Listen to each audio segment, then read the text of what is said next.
So, good morning. Good morning to you all, and welcome to this leaders session of the North Atlantic Council. We meet at a dangerous moment for our 1 billion citizens. Russia's war against Ukraine rages on. An assertive grouping of adversaries seeks to divide and challenge us. There's war in the Middle East, terrorism poses a persistent threat, and new technologies bring opportunities, but also many serious security challenges. In the face of this, we stand together, united in NATO, the most powerful defensive alliance in world history.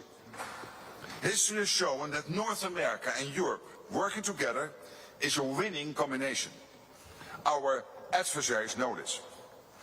Our enduring commitment to Article 5, that an attack on one is an attack on all, sends a powerful message.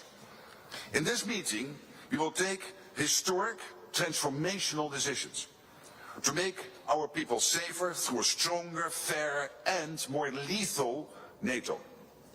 To make NATO stronger, we have a concrete plan for all allies to spend 5% of GDP on defense.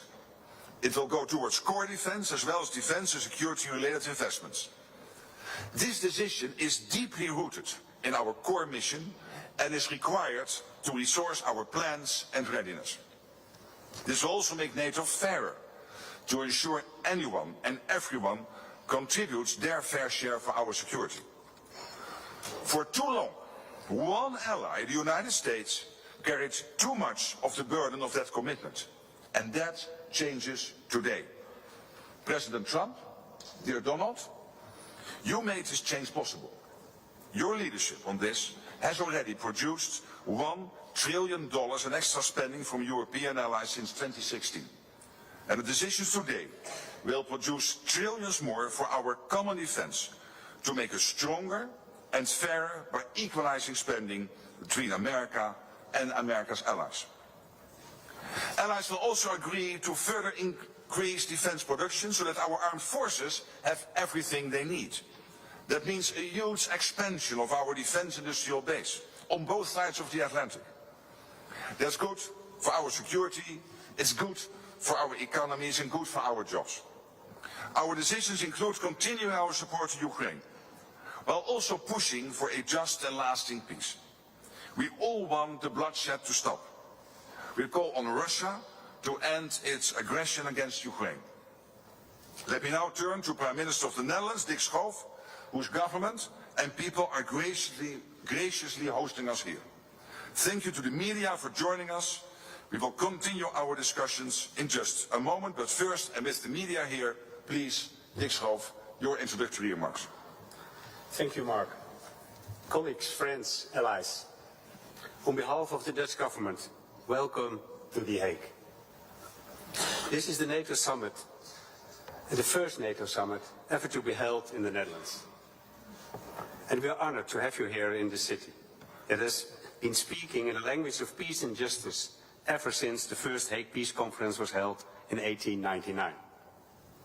I'm convinced that after today, The Hague will also be known as a city of collective purpose, unity and resolve. After all, we are about to write history.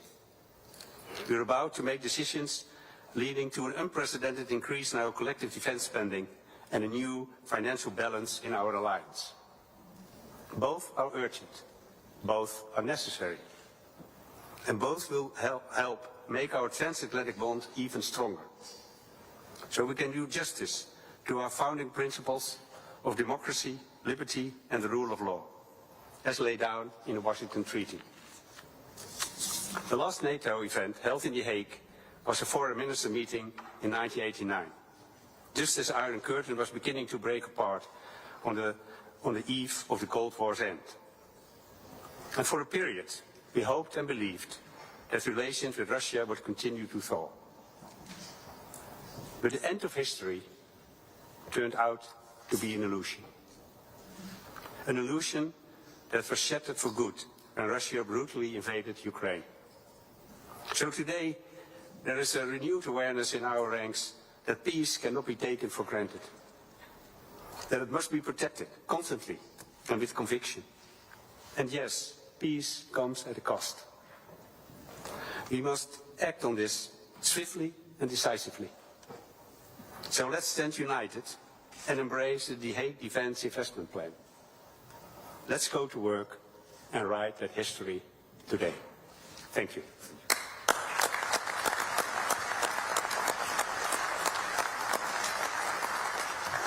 So thank you for the media for joining us, but in the spirit of democracy, I have to ask you to leave the room now. Thank you.